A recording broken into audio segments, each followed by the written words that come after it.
Thank you for listening to the Following Films podcast. Today I'm joined by Carlson Young to discuss her film Upgraded. In the film, Anna is a smart and ambitious art enthusiast with dreams of running her own gallery. She is currently paying dues as an unpaid trainee at a premier New York City auction house run by the influential and demanding Claire Dupont. When Anna is sent on her first work trip and gets unexpectedly upgraded to first class, she meets the handsome and well-connected Will, who mistakes Anna for her boss. A white lie that sets off a series of fortuitous events and VIP introductions that suddenly have Anna winning at work and caught up in a whirlwind romance she never expected. However, this little white lie begins to unravel, threatening to ruin Anna's career and newfound romance. But before our conversation with Carlson, I'd like to take a moment to thank our sponsor, Bookman's, an independent bookstore that believes in the magic of storytelling and the cinematic arts. To expand your collection of films, music, or books, visit your nearest Bookman's and discover something truly wonderful. If you haven't already, please follow the Following Films podcast on Spotify to show your support. This will help us to continue to bring you in-depth conversations with the talented individuals who shape the world of cinema. Upgraded is streaming on Amazon Prime, where it's currently the #1 film. I had a great time chatting with Carlson about her film, relationships, coming of age, and the enduring romance of Gone Girl. Hey, Carlson, how are you today? I'm good. How are you? I'm Nice to good. see you. You as well. Thank you so much for taking time out of your Friday to do this. I really appreciate it. No problem. Happy to. Well, congratulations on the film. You've made something that's a little bit deceptive to me. So when I watched this, I read the press notes on it and I was going through it and I kept expecting to see a romantic comedy, but what I really saw was a coming of age story. And so which I was really happy about, because this isn't a story about somebody being fixed by love. This is a story about someone's self-actualization, which I think there's a world of difference between those two things. And is that the intention of the film, or is this just me putting two kind of coming at this from No, weird? I mean, Okay.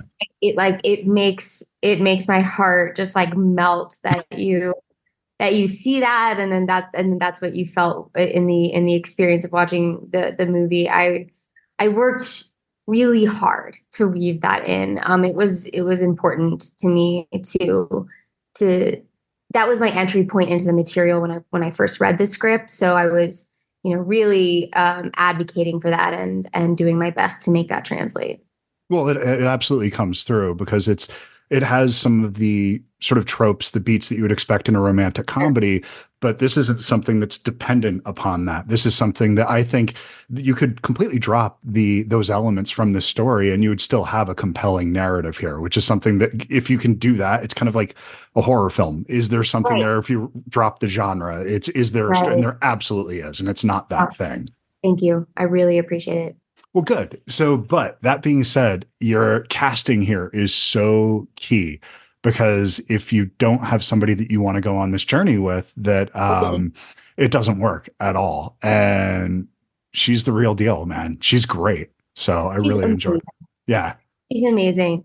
I mean, Camila was attached to play Anna and was executive producing the project when the script came to me, and so I always envisioned her in the role and got to collaborate with her a lot. And she's just such a brilliant and intuitive actress. She has great instincts. So this trust was established very early on, and then it became surrounding her with actors who would bring that out of her. And something she's so phenomenal at doing is playing off of the energy of other actors. So to me, it was just surrounding her with people who've got great comedic instincts that can lure out that the parts of Cami that I love so much. And I once we shot that opening scene and the editor shot me like a really rough cut of it, the whole movie made sense to me. And I knew exactly how I wanted to do it from there on out. And luckily, that was pretty early on in our schedule. So, yeah. Well, you introduce in the writing of this, her personality and the sort of acerbic wit that she has right off the jump. That's it. And it's the grounding of the piece is really there's the way that she interacts with the world is really her arc, but that sort of core of who she is remains the same. And she's actually becomes more comfortable in her skin throughout this. And I think that it's really tough to pull off that kind of balance when you have people that are going as broad as like Marisa Tomei goes in this Yeah. and still have this feel like any sort of but it absolutely works though, because she gives such a grounded performance, but at the same time, it's not like she's the straight man in the film either. Right, right. And Marissa really swung for the fences in her choices. And Yeah. it honestly, it could have gone either way, but it was making me burst out laughing Yeah. on the day. So I decided to trust it. We talked a lot about how broad she wanted to go, and I said, go broad and I'll pull it back in the edit if we need it, if we need to. But then when I got to the edit, I was still crying laughing at her. So I was like, let's keep it. Why not? I mean, it's weird and I like it. It's so fantastically weird. I adore it. She definitely can swing for the fences with it. That accent, I don't know what the hell that is, but I don't know either. She said to me, she said, I want to show you an accent. She did. And I said, well, where is that from? And she was like, well, I don't know, but why don't we just like make a fucking joke of it? And I was like, I love that choice. Like, she's from Minnetonka, Minnesota, and she's like developed this like pretentious accent to like fit in with the art. It's so silly, and I loved it. It's amazing because it is that kind of thing that actually, weirdly enough, it does mirror Camilla's story, because there's that idea of who we are and being ashamed of kind of not being able to present our authentic selves. And that's, I mean, isn't that really what coming of age is? And sometimes we do it in our 20s, sometimes we do it in our 50s. It really depends on the individual. I'm 47. I'm still coming of age right now. I don't think I still have it all figured out yet, and I don't know that I ever will. So that's the beautiful part about life, I think. It is a constant trial by fire and transformation that we are just going through on a daily basis, yearly basis, decade basis. Who's to say? Well, yeah, that's for your own measurement. And a lot of those changes you don't recognize until you've gone through them in retrospect. You can't feel them while you're going through them. Actually, when you're going through them, it feels like hell. And then you look back at it and you go, oh, I see what I was doing. Okay, that makes sense now, which is the benefit of hindsight. But 100%. So then with this film, also something that's really crucial here is the look of the film. I think I can only assume what your budget is. You don't have endless funds to make a film like this, but I do think you're hitting above your weight class with this, because I think the film looks beautiful. Thank you. Thank you. I mean, we didn't have near enough time or, resources to do it, at the highest studio level or anything like this. So we had to get really creative, but necessity is the mother of invention. And I learned that with the first film that I did, which was like 25 people in a quarantine camp during COVID in 2020. And I didn't have much at my disposal at all, other than a really fucking great crew. And that's what we had, my DP, Mike Stern, for Upgraded. We just talked a lot about what we want the aesthetic to be, and we chose locations that would be conducive to that vision. Well, and I think that it's very smart, because the locations that you're choosing, I'm assuming you weren't doing a lot of redressing in these locations, because you're choosing places that look like you're just, oh, this is going to add the value just by shooting here, because it 100%. Looks okay. And I'm constantly doing that, and that's what I would tell anybody who's making a movie that doesn't have this endless budget.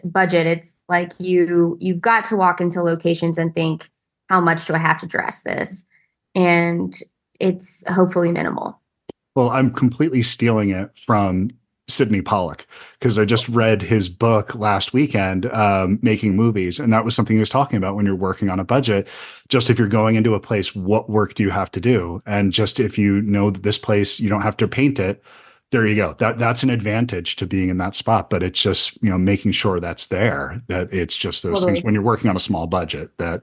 Totally. Now, so as you've kind of moved up the ladder and continue to do that with the projects as they get more ambitious as you're going along, going into the third feature now at this point. Are there things you're taking from that initial 25 crew quarantine lockdown that you think you'll take kind of forever from here Oh, on out? absolutely. Absolutely. And then of course Upgraded was its own learning experience.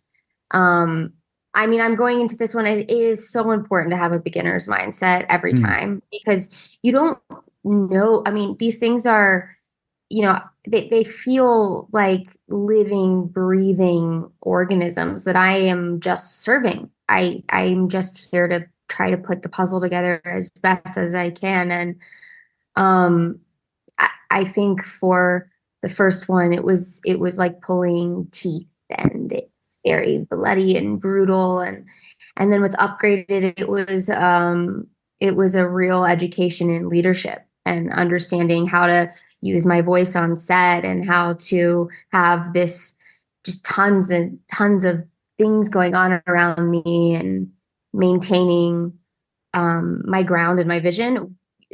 We had actors from all parts of the world. It was a very Yeah. international cast. So everyone's got like a different accent, everyone's speaking different things. Working in North England, has its own set of kind of work culture that I didn't fully understand. And so I was trying to learn on the go too. So it was just spinning plates. These things are spinning plates. And I'm shooting the next one in Mexico City. So plugging in, Nice. plugging into a new culture again. And I will take every little piece of wisdom because it's all very hard won. It's like you don't just sit there and like you were saying earlier, you realize things in hindsight. So hopefully we can have a conversation after I finish this production and and tell you. I don't know. Well, Don't know. it's kind of that moment in the morning when you're having your coffee or whatever it is, and you're looking out at the day and you look at your call sheet and you go, fuck, this is Yeah. actually happening. Okay, now Mhm. I just have to put on the face. I belong here. I am the And you person. prep and you prep and you prep and then you throw it all to the wind. But that's Yeah. that's how you perform as well, though, isn't it? You prepare to the point that you can throw it all away. So that you're in the moment, you're not making decisions that you made 6 months ago. This episode of the Following Films podcast is brought to you by Bookman's. So today I went into Bookman's and decided to try to find a film by Michael Mann. I went over to the Blu-ray section and saw copies of several films I already own, and then I found it, Black Hat. This is one I haven't seen in quite a while since it came out, and I figured maybe it was time for a reassessment of this much maligned film. So Black Hat is a cybercrime thriller directed by Michael Mann that delves into the world of cybercrime, hacking, and international intrigue. While it promises to be a gripping exploration of the dangers lurking in the digital age, the execution falls short of expectations. The film follows convicted hacker played by Chris Hemsworth, who's temporarily released from prison to help the American and Chinese authorities track down a criminal network that's responsible for a series of major attacks. As the hunt takes them across the globe, Hemsworth's character must navigate the murky waters of the criminal underworld while grappling with his own demons. One of the film's major shortcomings is its lack of technical accuracy and realism. While it attempts to portray the world of hacking authentically, it often falls into cliches and inaccuracies that ultimately undermine the credibility of the story. So the hacking sequences are exaggerated and unrealistic, relying more on flashy visuals than genuine technical expertise. And this is coming from an absolute layman. I am not somebody who knows anything about hacking, and yet I can see some of the things that just flat out aren't true in this film. And that particular disconnect may disappoint viewers familiar with the subject matter or looking for a more grounded portrayal of cybercrime. So despite these flaws, though, Black Hat does have its moments. Michael Mann's signature style is evident in the film's beautiful, sleek cinematography and the signature action sequences, and the international setting adds depth to the narrative. It highlights the global nature of cyber threats and the challenges of international cooperation. Chris Hemsworth delivers a solid performance as Hathaway, bringing the character a sense of depth, who's grappling for redemption. And the supporting cast includes, I had no idea, I'd completely forgotten this, but Viola Davis, who's really great in the film and adds a lot to the film. But ultimately, Black Hat falls short of its potential. While it offers a glimpse into the world of cybercrime and espionage, its lack of technical accuracy and reliance on cliches detracts from the overall experience. And despite its flaws, fans of Michael Mann's work or of the cyber thriller genre, I guess if you're a huge Johnny Mnemonic fan and you're looking for some more cyber thriller, you could do worse than Black Hat. However, for those seeking a more realistic, nuanced exploration of hacking and cybersecurity, this might leave you wanting more, and I'm not sure I can recommend this one. But despite that, this gave me the chance to check out a film that I've been meaning to reevaluate, because I keep hearing that Black Hat is an underrated film, and maybe I'll give it another 10 years, follow back up with this one, and see if it does end up coming around for me. But remember, Bookmans, they have your cool covered. Hope you enjoy the rest of the show. Thanks. And how do you keep, because that's so, a film can go wrong so many ways. It can be a death by a million cuts, where in fact, there's so many things that can go wrong. It's kind of a minor miracle that any movie is watchable when you consider all the different things. So there's that part of me that just always says, well, damn, they got it over the finish line. Good for them. And then it's like, then there's the ones that go beyond that. And you're like, wow, they actually made something good. Good for you. And that's yours. You made a really good movie. So it's something to be proud of. And that sort of that thing, when you get that, are you able to appreciate that? Are you able to look at it? Or do you still have that critical eye on yourself when you look at the... I felt that rush of being really, really happy and proud of what we made when I finished the edit. But that was a year and a half ago, So it's like, it's just a delay. It feels very, I don't feel anything now about it. I feel numb, like so much so that I'm like, is this like a bout of apathy or like what's going on?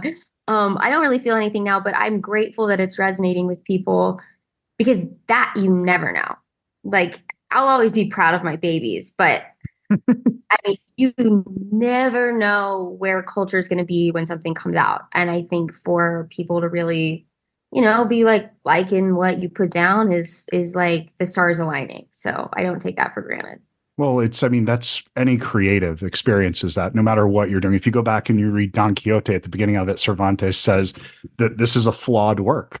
This is something, but it's my child and I love my child. I see the flaws. I know what's wrong with this. You're not going to get ahead of me. I see it, but I love it anyway. Here you go. Yeah. Take it on and enjoy it. I mean, you happen to have made one of the most well-regarded works of all time, but at the same time, I think it's what you hear and what you focus on. And when you look at it, you say, if I could go back and change the one thing, I would do it. But then sometimes those things that go wrong can be the things that really resonate with people, that people end up loving. And it's so weird how that happens. It's the flaws. It's the broken nose that makes somebody handsome sometimes. It's just, you never know. Oh, I love that. Thank you. I'm really going to be thinking about that this weekend. Well, I mean, I've been married for 15 years now. So I know when me and my wife, there's like that beginning part of our story, which is what romantic comedies are usually based on, which is the infatuation phase. And very few films that are romance films, that are love stories, are actually about anything past that first 2 years for the most part. They're not about what actual love is. They're romantic, but they're not love stories. And I find that we're in just dire need for more stories about actual love. Oh my God. Oh, my heart. I have I know the story that is the love story that I'll tell them. I do. Not what is, I know you can't give away those kinds of things, but do you have an idea of a story that's actually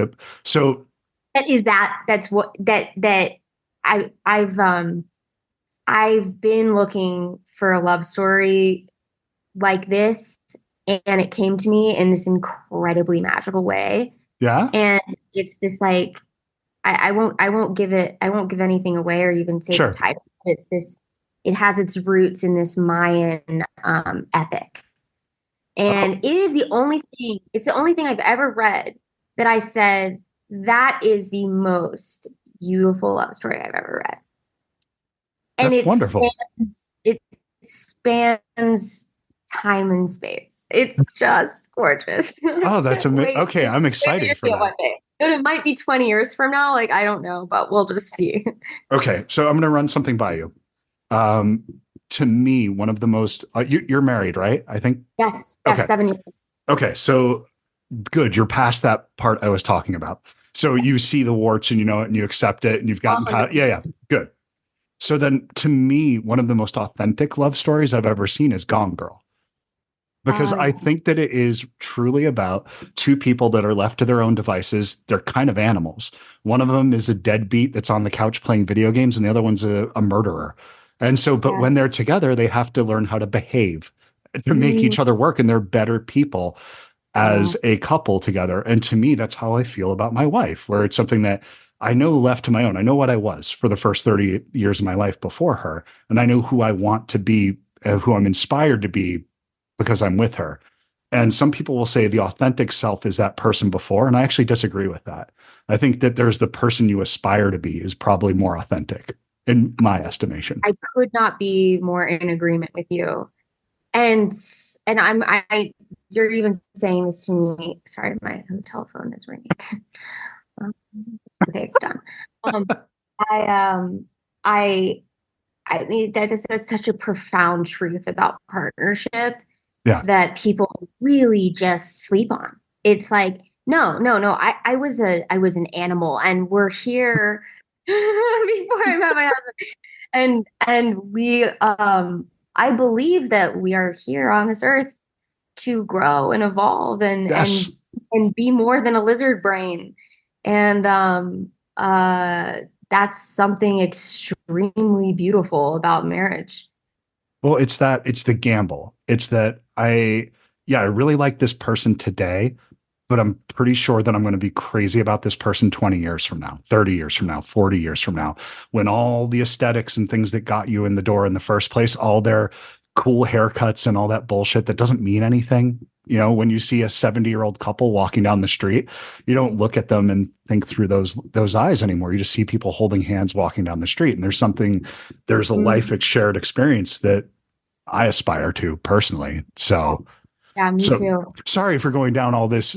This is, but I love it. I'm happy that that a rom-com could inspire well, conversations like see, I think that's the difference. So I don't necessarily, again, to get back to my original point, that I don't think this is a rom-com in a traditional sense. I do feel like you've made something about self-actualization, which this. especially for a movie about young women is so important because I think that we tell a lot of stories about men coming to their own, but we don't tell a lot of stories about women coming into their own without a man. And I don't know, as a dad, I'd kind of like to see more of those stories. Yeah, because Anna, she invites the love in that she's ready for. Yeah. And by the end of the film is like she's at a place where Will is additive to her life. He is Yeah. not making it, he's not. And I thought that was so important. It's just that was the interesting part about the story to me. Like I'm like, we all know what it's like to like go to maybe a new city and have a fling and have this like really like fun and sexy time where you like think this could last forever, but it's no, yeah, nah, you got to choose yourself every Yeah. time. You do. And I think it's important for women to hear that message. And then I also think that the flip side of that I felt, in the ending was that you could claw your way to the top. You can get to a place in your career that you are really proud of finally, but have this hole that could be filled with lots of kinds of love, family love, friendship love, and in Anna's case, romantic love, but it's love all the same. Oh, And yeah, that was a beautiful thing to find in the movie. well, the idea of aspirations that's so important to teach, our kids and to take into yourself is that when you get to that mountaintop and you get to that peak and you see it, all you're going to see is other mountaintops from the top of it. The goals don't stop. The ambition doesn't stop because of that. So you have to learn to embrace the process and the learning and the pain and the heartache and the beauty. And you have to learn to accept the daily of it, the grind part of it, because that's where the true beauty and grace is to me. And yeah, so yes, I think that this is a film that speaks to those things in a small, non-preachy, non-soapbox kind of way. But this is the type of film that I want to show my little boys, my 13-year-old, my 8-year-old boy, because I want them to understand a part of a woman's journey. And I think it's important to expose them to that stuff. You're a good dad. No. I fuck up all the time. I get it wrong all the time. It's just beautiful, the fuck ups. But I mean, just to hear like this, what I hear when you're speaking is this like really pure masculinity, and it makes my heart like just explode. So yeah, I'm happy that you exist in the world. I appreciate that. It's a non-traditional masculinity that took me a long time to embrace, because it was not the football playing masculinity that I think my dad would have wanted. It became more of the theater nerd masculinity that was okay with that. My side husband's of it. like that too. It's this it's weird because like you almost have to like do a double take when you see it. Like I think I'm like, are you like real? Are you real? But I cannot tell you how important you are. People like you. Yes, it's a very good brand of masculinity. Well, thank you. I appreciate that. Carlson, it was so nice to meet you, and congratulations on the film. I'm glad it's resonating with people, and hopefully we'll get to chat after the next one. Absolutely. Bye. Okay, take care. Nice to meet you. Time enough to figure you out. Time enough to write this down. Wish me luck, give me hope.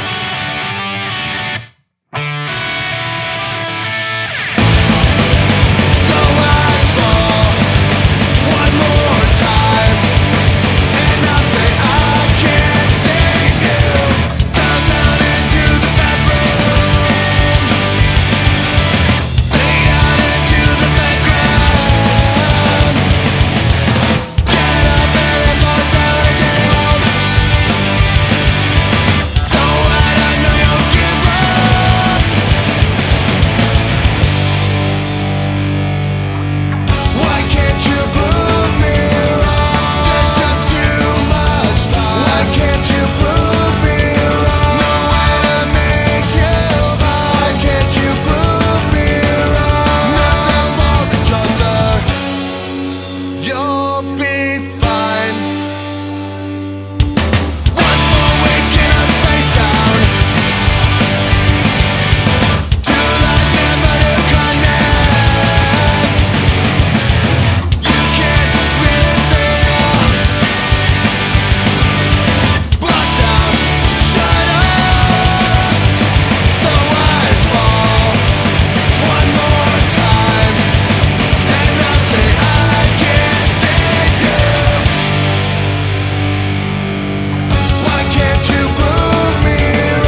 voice crack.